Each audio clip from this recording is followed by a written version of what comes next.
बिस्मिल्लाहिर्रहमानिर्रहीम, अस्सलाम वालेकुम। टॉकर 7 के साथ मैं हूं एतजाज़ नकी और मेरे साथ मौजूद हैं सज्जाद तरीन साहब। नाज़रीन, आज के प्रोग्राम में हम जिक्र करेंगे वज़ीर-ए-आज़म पाकिस्तान इमरान खान ने अक़वाम मुत्तहिदा की जनरल असम्बली के एक मुबाहिसे में शिरकत की है, ख़िताब किया है। आज वर्चुअल ख़िताब था उनका, इसका भी जिक्र करेंगे क्या क्या बातें हुई और इसके साथ साथ दीगर कुछ ममालिक ने भी गुफ्तगू की है, उसकी भी बात करेंगे। इसके साथ साथ हम बात करेंगे कि मुल्क में जो इस वक्त लहर है महंगाई की, उसकी क्या सूरत हाल है और उस पर आवाम का क्या रद्द-ए-अमल सामने आ रहा है, हुकूमत के इक़दामात कहाँ तक पहुँचे हैं, इसकी भी बात करेंगे। और साथ ही सियासी सतह पे आज एक अब स्टेटमेंट शेख रशीद साहब की सामने आई है। वो फैसलाबाद में गुफ्तगू कर रहे थे और उन्होंने मौजूदा सियासी सूरत हाल और फिर जो उनके हवाले से गुफ्तगू हुई उसको रिस्पॉन्ड किया है। सज्जाद तरीन साहब, सबसे पहले तो वज़ीर-ए-आज़म इमरान खान ने आज पायदार तरक्की 2030 के हवाले से जो एक आलमी सतह का मुबाहिसा था अक़वाम मुत्तहिदा की जनरल असम्बली से, उसमें गुफ्तगू की है और उन्होंने कहा कि हमें करप्शन के ख़ात्मे का मैंडेट मिला है और उसके हवाले से हम इक़दामात कर रहे हैं। देखें नकी साहब, मैं आपको अर्ज़ करूँ, इसमें तो कोई शक नहीं कि प्राइम मिनिस्टर इमरान खान जहाँ भी जाते हैं वो करप्शन की बात करते हैं। चाहे गुज़िश्ता साल का इनका आप इजलास देख लें जो जनरल असम्बली में इन्होंने किया था, चाहे चाइना में हो, चाहे अमेरिका में बाहर कहीं इन्होंने कोई बात की, किसी मीडिया डिबेट में बात की, ये करप्शन की बात करते हैं। इसमें कोई शक नहीं कि हमारे जैसे मुल्क जो छोटे मुल्क होते हैं, जहाँ वसाइल की बहुत कमी होती है और वसाइल की अदम तकसीम होती है, जो बासर लोग होते हैं, जो लोग जिनका वसाइल तक रसाई ज़्यादा होती है, वो लूट मार में मुलव्वस होते हैं। लेकिन इसका जो पूरी दुनिया में जो उसका एक तरीक़ाकार है कि लोग यहाँ से पैसे कमा के कोई लंदन में, कोई अमेरिका में, कोई उधर चले जाते हैं, तो इसमें ये इस तरह की मनी लॉन्ड्रिंग रोकने के लिए अक़वाम मुत्तहिदा जो है उसको अपना रोल करना चाहिए। जैसे हमारे बहुत सारे सियासतदान, बहुत सारे ब्यूरोक्रेट्स और दूसरे जो इदारे हैं, उनके जो लोग हैं उन्होंने करोड़ों और अरबों रुपए की जायदादें बाहर बना रखी हैं। जो हम बेबस हैं, हम कुछ नहीं कर सकते, हम उनको वापस नहीं ला सकते, ना उन जो वो प्रॉपर्टीज़ हैं उनको ना बेच सकते हैं, ना कुछ कर सकते हैं।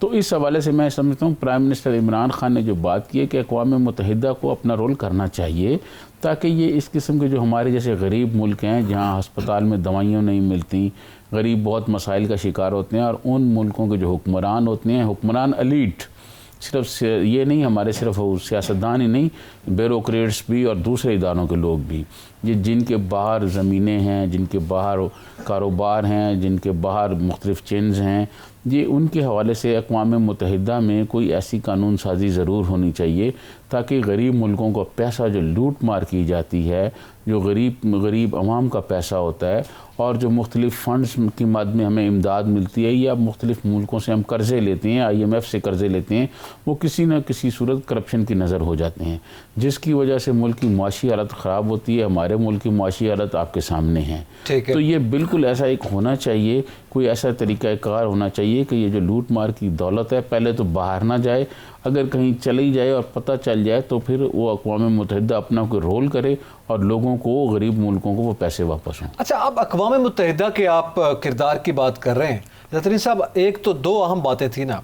एक तो जब हमारे वज़ीर-ए-आज़म गुफ्तगू कर रहे थे तो ये उस मुल्क के वज़ीर-ए-आज़म हैं जो कि इस वक्त FATF की ग्रे लिस्ट में मौजूद है, और इसके इक़दामात के हवाले से पाकिस्तान ने हाल ही में 2 अहम बिल पास किए, जिनमें एक इंसदाद मनी लॉन्ड्रिंग का बिल था और जिसमें सख्त इक़दामात जो हैं वो तजवीज़ किए गए थे। अब तो वो ज़ाहिर कानून का हिस्सा है। एक तो ये इक़दामात जो हैं वो करने के बाद ये गुफ्तगू जो है मेरे ख्याल में वज़ीर-ए-आज़म जो है वो बड़े शद्दोमत से कर रहे थे, लेकिन इसके साथ साथ अक़वाम मुत्तहिदा की कानून साजी तो पहले से मौजूद है। मेरे ख्याल में मामला तो इम्प्लीमेंटेशन का है। नहीं, देखें, मैं आपको अर्ज़ करूँ, जो ताकतवर मुल्क हैं जैसे अब लंदन है, लंदन में दुनिया भर के जो लोग हैं जिन पर करप्शन के इल्ज़ामात हैं या जिन पर मुकदमा चल रहे हैं, उनकी वहाँ जायदादें हैं, प्रॉपर्टीज़ बनी हुई हैं। हम जैसे गरीब ममालिक के जो लोग हैं वो उनका कुछ नहीं कर सकते। तो ये जो ताकतवर मुल्क हैं इनको अक़वाम मुत्तहिदा के ज़रिए ये कहा जा सकता है, दबाव में लाया जा सकता है, तो वहाँ हमारे जो लोग बैठे हुए हैं जो हमें मतलूब हैं वो भी नहीं हम ला सकते, वो भी वो वापस नहीं कर रहे। तो ये सारा जो है, ये बात ये कि कानून की बात नहीं है, बात यह है कि अक़वाम मुत्तहिदा के किरदार की मैं बात कर रहा हूँ कि अक़वाम मुत्तहिदा में जो और ताकतवर मुल्क हैं, जो बड़े मुल्क हैं, वो मुल्क जो हैं इस अक़वाम मुत्तहिदा के रोल को मौसर बनाने में अपना किरदार अदा करें, ताकि जो ममालिक जिनके गरीब ममालिक से वसाइल लूटे जाते हैं और दूसरे इन ममालिक में चले जाते हैं, वो वहाँ से वापस आएँ। उन ममालिक को ये देखना होगा कि जो गरीब ममालिक हैं, जिनमें पाकिस्तान है और छोटे जो ममालिक हैं, उनके जो लोग हैं वो बहुत ज़्यादा यहाँ से वसाइल लूट के बाहर ले जाते हैं। ज़ाहिर है वो इसलिए वापस नहीं करते कि उनके मुल्क में वो वसाइल चल रहे होते हैं, उनके मुल्क में वो कंपनियाँ चल रही होती हैं, उनके मुल्क में वो जायदादें ख़रीद रहे होते हैं, तो उनकी तो माइशत चल रही होती है। लेकिन यहाँ की जो गरीब आवाम है वो बहुत सफ़र करती है। तो इस हवाले से मैं कह रहा हूँ कि अक़वाम मुत्तहिदा में वो मुल्क जो हैं उनको कोई ख्याल करना चाहिए और मिल के कोई रोल करना चाहिए, ताकि वह अक़वाम मुत्तहिदा को कोई रोल बने, ताकि ये गरीब ममालिक के अवाम जो हैं इनकी मुश्किलात कम हों। अच्छा, इसमें अब ये जो गैर कानूनी मुंतकली है, ये एक बड़ा अहम मामला है। अच्छा, गैर कानूनी मुंतकली का मतलब ये हुआ कि जो ज़राए हैं वो गैर कानूनी तौर पर पैसे उन ज़राइयों से भेजे जाते हैं। हमारे यहाँ हवाला का जिक्र किया गया, हुंडी का जिक्र किया जाता है और बहुत से तरीक़ों का जिक्र किया जाता है। उस पर तो आलमी सतह पर ज़ाहिर है एक कानून साजी भी मौजूद है और वो कोशिश करते हैं कि इस किस्म की मुंतकली ना हो। लेकिन जो वाइट कॉलर क्राइम का हम बार बार जिक्र करते हैं और उसमें हम देखते हैं कि वो कानूनी अंदाज से अपनी ब्लैक मनी के वहाँ पे असासे ख़रीदे जाते हैं। वो यहाँ पे तो शायद करप्शन हुई हो, मगर वहाँ पे जब आप ख़रीद रहे हैं तो उनके कानून के मुताबिक आप ख़रीदारी कर रहे हैं। वहाँ के अगर आप शहरी हैं या किसी शहरी के नाम पे ले रहे हैं तो उसको रोकने के हवाले से मेरे ख्याल में ज़्यादा इंपॉर्टेंट मामला से देखा जाए। ये जो तरीक़ाकार है रकम की मुंतकली का, वो कानूनी और गैर कानूनी, उसमें तो हम उलझे हुए हैं। लेकिन लोग कानूनी तरीक़ों से भी पैसे भेज रहे हैं। नहीं, देखें, बात ये नहीं है। बात ये है कि जो आपने बात की उसको मैं आपको अर्ज़ करूं कि जो अगर एक मुल्क जो है वो शिकायत करता है कि जी फ़लाँ साहब हैं हमारे मुल्क के और उन्होंने हमारे मुल्क में इतनी करप्शन की और आपके मुल्क में इतनी जायदादें ख़रीदी हुई हैं, तो वो उस मुल्क को जो रियासत, गरीब रियासत जो शिकायत कर रही है, गरीब हुकूमत जो शिकायत कर रही है, उस पर अमल दरामद करने के लिए जो बड़े अक़वाम मुत्तहिदा के मुल्क हैं उनको को रोल करना होगा। फिर उस मुल्क में कानून साजी में तरमीम की ज़रूरत है। अब मैं नहीं समझता उस मुल्क में किसी कानून तरमीम की ज़रूरत है। देखें, बात यह है कि जब एक करप्शन का पैसा है, जब एक डिक्लेयर हो गया कि पाकिस्तान से इस आदमी ने करप्शन की है, तो वो बेशक वहाँ आप जैसे कह रहे हैं कि वो वहाँ तो उनके लीगल तरीके से वो ख़रीदते हैं, लेकिन ये जो हमारे इल्ज़ामात हैं, जो पाकिस्तान के इल्ज़ामात हैं, उनके लिए तो उनको कहा जाए कि जी आप जाएं वहाँ कोर्ट में जाकर कोर्ट को जो है वो फेस करें, कोर्ट में जाके साबित करें कि आपने करप्शन नहीं की और आपके जो पैसे हैं वो ठीक हैं, तो फिर ठीक है। अगर कोर्ट यहाँ हमारी जो कानून है उसमें अगर कोर्ट में साबित हो जाता है कि इन्होंने करप्शन की हुई है, तो फिर हमारे वो जो पैसे हैं जो वहाँ जायदादें ख़रीदी हुई हैं, कंपनी बनाई हुई हैं, वो गरीब मुल्क को मिलने चाहिए। इस हवाले से अक़वाम मुत्तहिदा में जो बड़े ताकतवर मुल्क हैं उन मुल्कों को अपना रोल करना चाहिए। और आज प्राइम मिनिस्टर ने बहुत अच्छी बातें की हैं गुरबत के हवाले से। उन्होंने ये भी बताया कि पाकिस्तान में गुरबत के हवाले से कई लाख ख़ानदानों को जो है वो पैसे दिए जा रहे हैं और बहुत शफाफ तरीके से दिए जा रहे हैं, लोगों को देख के सर्वे करके। तो अब आप देख लें, माजी में ऐसे बहुत सारे लोगों के नाम थे जो सरकारी मुलाजम थे, ग्रेड 17-18 के लोग भी थे जिन्होंने अपने रिश्तेदारों को डाला हुआ था। तो ये अब मैं समझता हूँ उस प्रोग्राम को बहुत शफाफ तरीके से किया गया और प्राइम मिनिस्टर ने जो तजावीज़ दी हैं, मैं समझता हूँ कि ये इन पर अगर अक़वाम मुत्तहिदा को मौसर रोल करे और दीगर जो बड़े मुल्क हैं अक़वाम मुत्तहिदा में जो मैटर करने वाले हैं, जिनकी बात भी सुनी जाती है, वो अगर थोड़ा सा गरीब अवाम का एहसास करें तो चीज़ें बहुत बेहतर हो सकती हैं। जी सर, फ़र्क ये है कि अब एक और बात, आपने वज़ीर आज़म के बयान की बात की है, ये बयान भी हमारे सामने उनकी जो गुफ्तगू है वो मौजूद है। उसमें उन्होंने बात की कि अमीर और गरीब का फ़र्क बढ़ता चला जा रहा है। अच्छा, ये मामला सिर्फ पाकिस्तान में नहीं है या तरक्की पजीर ममालिक में नहीं है या गरीब ममालिक में नहीं है, ये तरक्की याफ्ता ममालिक में, सिविलाइज्ड ममालिक में, बड़े अमीर ममालिक में भी ये है कि अमीर और गरीब के दरमियान बहरहाल एक लाइन मौजूद है। गो के वहाँ के कवानीन उसको सिंक करने की ज़रूर कोशिश करते हैं, ब्रिज करने की कोशिश करते हैं, मगर आप नहीं समझते कि बुनियादी जो एक सरमायादाराना निज़ाम का ढांचा है उसमें कहीं कोई खामी है? इस फ़र्क के हवाले से, इस तफरीक को ख़त्म करने के हवाले से सोचा जाए। देखें, मैं आपको अर्ज़ करूँ, ये जो आपने सरमायादाराना निज़ाम की बात की, इसको हमने जब कोरोना का बहरान आया तो पूरी दुनिया में देख लिया कि अमेरिका जैसे मुल्क में वहाँ सेहत का क्या सूरत हाल थी, तो वहाँ लोग जो है वो बाहर पड़े हुए थे। इटली में आप देख लें कि क्या सूरत हाल थी, कि कैसे लोग मर रहे थे। तो ये जो सरमायादाराना निज़ाम है ना, बुनियादी तौर पे अगर हम इस निज़ाम की बात करें तो ये निज़ाम इंसान की मुश्किलात करने में, कम करने में या उनको ख़त्म करने में नाकाम हो गया है। ये इंसान को कोई रिलीफ देने में ये निज़ाम जो है अब नाकाम हो गया है। बल्कि ये जो सरमायादाराना निज़ाम है ये मेरे ख्याल गल सड़ चुका है।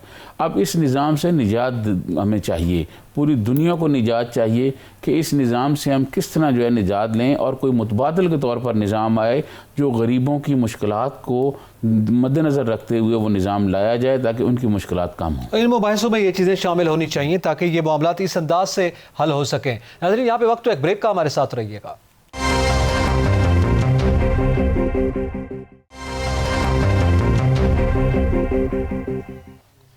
वेलकम बैक नाज़रीन, हम बात कर रहे हैं वज़ीर आज़म ने UN की जनरल असम्बली से मुबाहिसे में गुफ्तगू की है, उसका हमने जिक्र किया है। सजाद तरीन साहब, एक और भी बड़ा अहम मामला हुआ है आज इस मुबाहिसे में। सिर्फ पाकिस्तान नहीं, दीगर ममालिक भी शरीक थे। सऊदी अरब की क़यादत ने जब गुफ्तगू की है इस मुबाहिसे में और ओवरऑल सिचुएशन का भी जिक्र किया गया, इक़दामात का भी जिक्र किया गया, उस पर फिर रिस्पॉन्ड किया ईरान के दफ्तर ख़ारिजा की जानिब से और उनके सफ़ीर ने यह गुफ्तगू की है। आपके इल्म में होगी वो ख़बर। तो ये बड़े तल्ख जुमलों का तबादला हुआ, लफ्ज़ी गोलाबारी हुई है ईरान और सऊदी अरब के हवाले से। देखिए, मैं आपको अर्ज़ करूं कि सऊदी अरब जो है वो अपनी पॉलिसियों के हवाले से अपने इलाके में, अपने ख़ित्ते में तन्हाई का शिकार होता जा रहा है। सऊदी अरब ने, आप देख लें, यमन के साथ जो कुछ किया, फिर इर्द गिर्द के ममालिक के साथ किया, फिर वहाँ के हुक्मरानों का जो रवैया था, फिर आपको याद होगा सऊदी अरब के लोगों ने एक स्पेशल उनकी टीम आई जो लोगों को कत्ल करना जानती थी, जो कातिल थे माहिर, वो वहाँ के प्रिंस की टीम आई और वो आके तुर्की में एक जर्नलिस्ट को उन्होंने किस तरह मारा और किस तरह जमाल खाशोगी का मामला, उसके किस तरह टुकड़े किए, ये सारे वाक़यात हैं। और फिर उसके बाद सऊदी अरब अपनी पॉलिसियों की वजह से जो है ना वो दुनिया में तन्हाई का शिकार होता जा रहा है, बल्कि उम्मत मुस्लिमा में भी तन्हाई का शिकार होता जा रहा है। उसके बरअक्स ईरान जो है, ईरान ने क्या किया है कि ईरान ने जो इलाके में अपने लोगों से असर रसूख बढ़ाया है, उन्होंने किसी भी मुल्क का मसला जो है, मुसलमान मुल्क का मसला, उन्होंने बतौर मुसलमानों के मसले के तौर पर पेश किया है। किसी नज़रियाती इख्तलाफात या कोई नज़रिए की बुनियाद पर नहीं किया कि कौन नज़रियाती तौर पर हमारे हामी हैं और कौन नहीं है, ये नहीं किया उन्होंने बतौर उनको आलम इस्लाम का एक मसला बना के पेश किया है, जिसकी वजह से ईरान का जो असर रसूख है वो इलाके में बहुत बढ़ गया है और बढ़ता जा रहा है। आपने देखा होगा शाम में उन्होंने किस तरह हुक्मरानों को बचाया जाके, और सोवियत यूनियन रूस के साथ मिलकर, और बाकी ममालिक में आप देख लें। फिर जहाँ जुल्म की दास्तान जो सऊदी अरब ने रकम की है यमन में, आपने देखा होगा यमन में स्कूल के बच्चों पर जो है उन्होंने जाके मिसाइल मारे। स्कूल के बच्चों की वो बस देखकर और उन बच्चों की लाशें देखकर मेरी आंखों में आंसू आ गए थे। तो सऊदीया की जानिब से ये कहा गया कि नहीं जी, हमने तो कुछ टेररिस्टों का कोई सेंटर था उसमें मारी है, जबकि पूरी दुनिया ने CNN, BBC, तमाम जो बड़े मीडिया हाउसेस हैं उन्होंने उनकी कवरेज की, उनकी वीडियोस दिखाई, दुनिया भर में इस पे आर्टिकल छपे।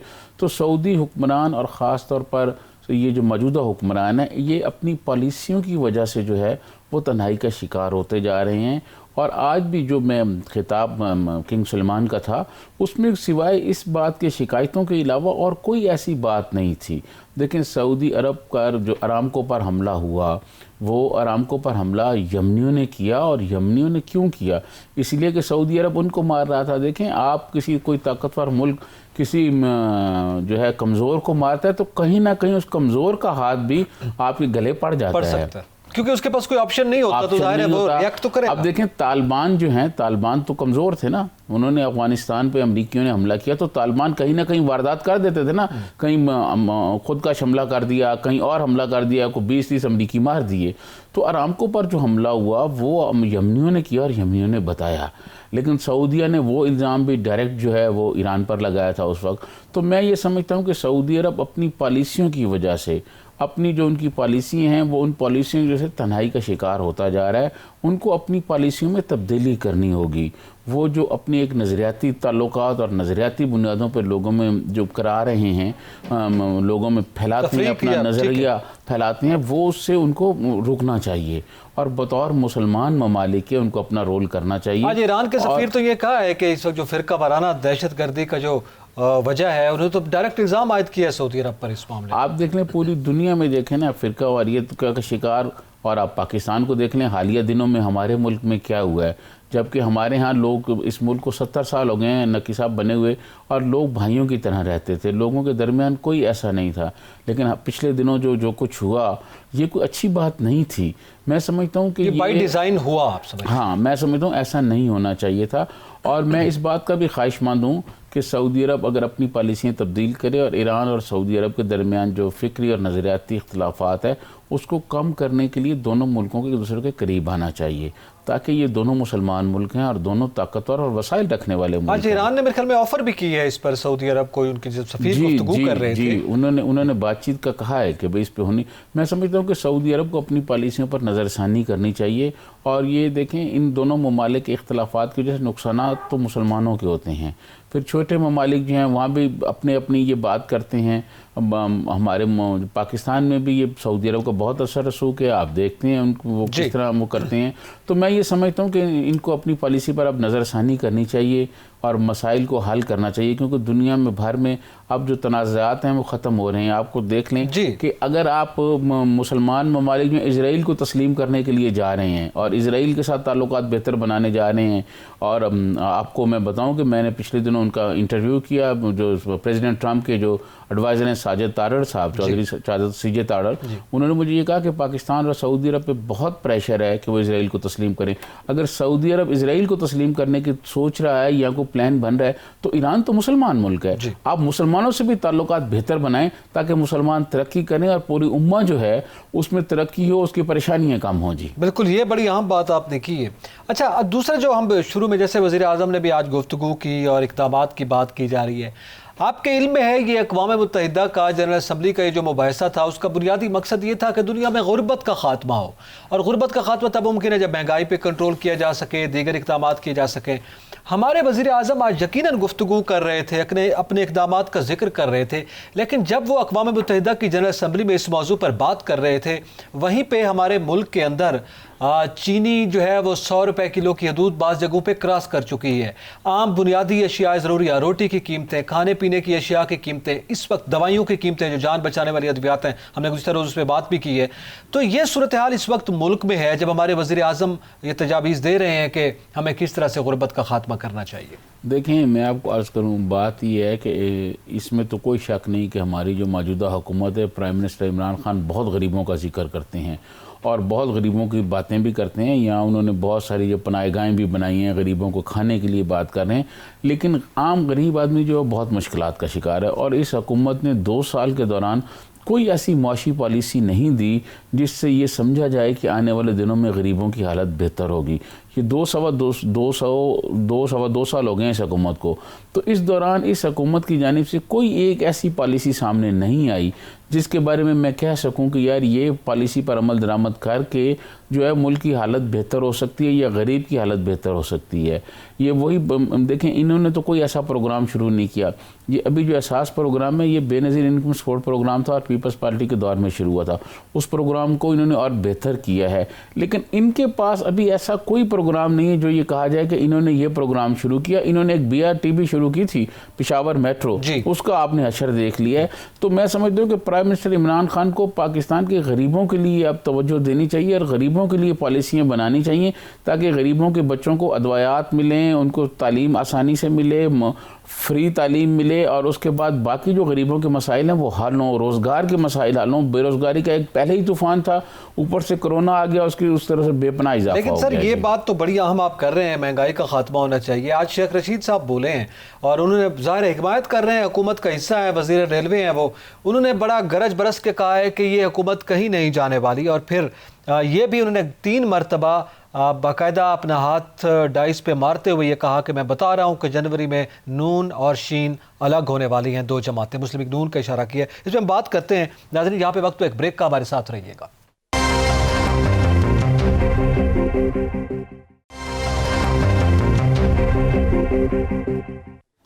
वेलकम बैक नाजरीन। हमने ब्रेक से पहले एक सवाल मैंने छोड़ा था, उसी पे बात करते हैं। सजाद तरीन साहब, सवाल यही था कि शेख रशीद साहब जिस अंदाज में बात कर रहे हैं मौजूदा सियासी सूरत हाल पे, और आज तो बड़े बरहम होकर उन्होंने जवाबात दिए हैं, बिलावल भुट्टो को भी दिए, मरियम नवाज साहबा का भी जिक्र किया, मियां नवाज शरीफ की तकरीर का भी जिक्र किया, लेकिन साथ जो अपनी पेशीन गोई देते हैं उस पर एक तो वो बड़े पक्के हैं। वो कहते हैं हुकूमत कहीं नहीं जा रही, ये कंपनी यूँ ही चलेगी, आप अपना बंदोबस्त कर लें। शेख रशीद साहब अगर पेशन गोइयाँ ना करें तो आप मुझे बताएं वो क्या करें, उनकी बात फिर कौन सुने? अगर वो उनकी सियासत पूरी ही पेशन गोइयों पे चलती है, और यही शेख रशीद साहब थे जो पिंडी में पिछले 2 इलेक्शंस जब हुए तो उनमें वो शिकस्त खा गए थे, वो नहीं बन सके थे।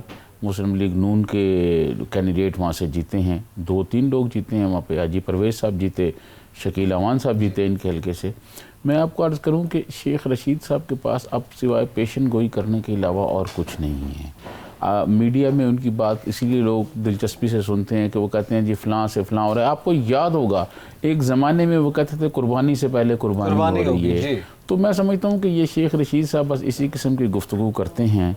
और लेकिन जो शेख रशीद साहब ने गुज़िश्ता 1-2 दिनों में जो बात की थी वो तो उधर से ही सामने आ गई, उसकी देखें उसकी तौसीक हो गई, तायद हो गई। आपने जो मुलाकात की बात की, देखिए मैं आपको अर्ज़ करूँ, बात ये है कि इसमें कोई शक नहीं, अफवाज पाकिस्तान जो है वो कोई पीटीआई की तो नहीं है ना अफवाज, या हुकूमत की नहीं है, वो अपोजिशन की भी अफवाज पाकिस्तान है और पूरी कौम की जो है वो फ़ौज है। हमारी फ़ौज है, पूरी कौम की फ़ौज है। हमारे आर्मी चीफ जो हैं वो पूरी कौम के आर्मी चीफ हैं, किसी एक पार्टी की नहीं है कि किसी एक की।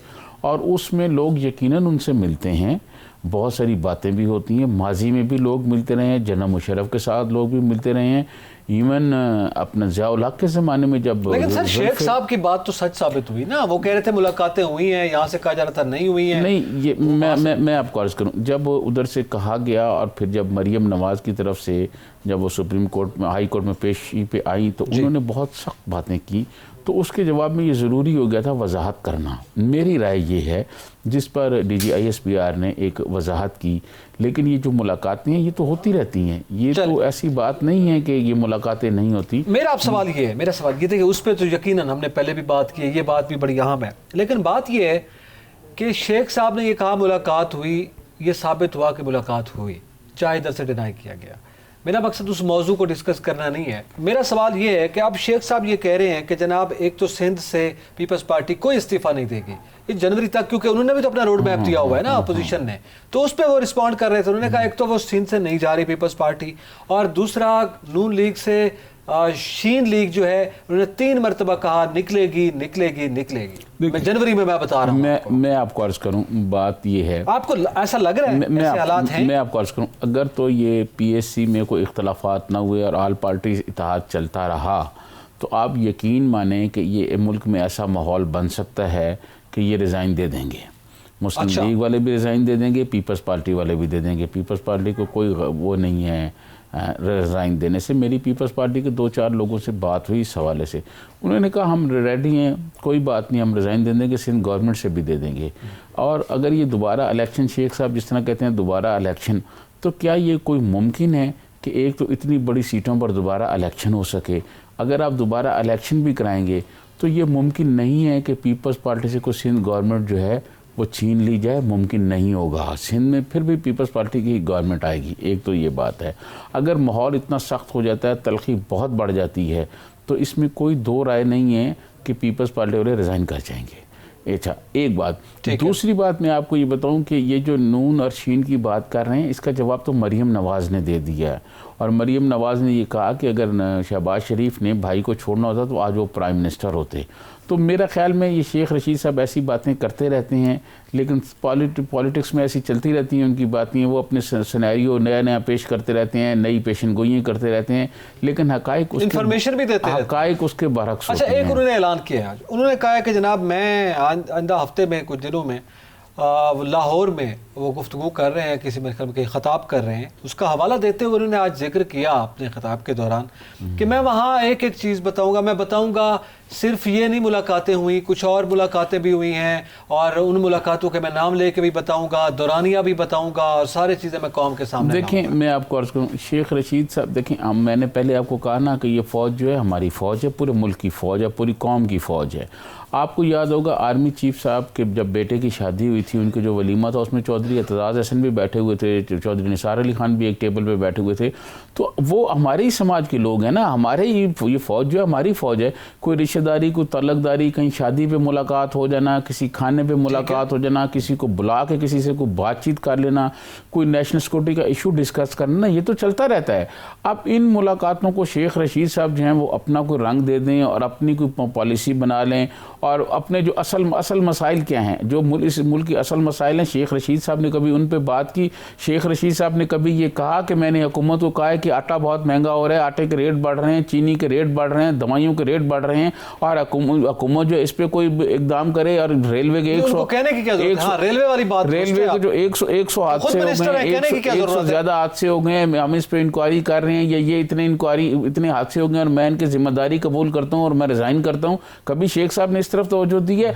क्यों नहीं दी? और ये बात क्यों कर रहे हैं? इसलिए कि शेख, ये नॉन इश्यूज हैं, ये मुलाकात नहीं, और ये कोई इशू नहीं है, तो ये तवज्जो हटा रहे हैं। तवज्जो हटाने के लिए, अवाम की तवज्जो हटाने के लिए वो इस तरफ कर रहे हैं कि जी फलां साहब फलां से मिले हैं, फलां साहब। देखें, मैं अर्ज करूं कि नेशनल सिक्योरिटी के इश्यूज़ पर मुलाकातें भी होती रहती हैं, शादियों में भी मुलाकातें होती रहती हैं, मुख्तलिफ तकरीबात में भी मुलाकातें होती रहती हैं। उनको अब शेख रशीद साहब इशू बना रहे हैं, तो मेरे ख्याल में ऐसा नहीं होना चाहिए। ठीक है, वक्त भी बिल्कुल ख़त्म हो गया सजाद तरीन साहब। ये बड़ा मामला है कि सियासत में जो बुनियादी मामलात हैं वो यकीनन मुठभेड़ भी होती है, एक दूसरे पर इल्ज़ामात भी होते हैं, तनकीद भी होती है, इस तरह की गुफ्तगू का मामला जो है वो भी सामने आया है। लेकिन बड़ा अहम पहलू जो है वो ना अपोजिशन साइड से मिस होना चाहिए और ना हुकूमत को उससे अवॉइड करना चाहिए, और वो है आवाम के मामलात। महंगाई, गुर्बत, आने वाले दिनों में लोड शेडिंग, गैस के हवाले से कि इलेक्ट्रिक के हवाले से बातें सामने आ रही हैं। तो इन चीज़ों का अगर ये मामलात हल नहीं होंगे, हुकूमत कारकर्दगी नहीं दिखाएगी, तो मेरे ख्याल में सिर्फ बयानबाजी से काम नहीं चलेगा। एतजाज़ दकी और सजाद तरीन को इजाज़त दीजिए। अल्लाह हाफिज़।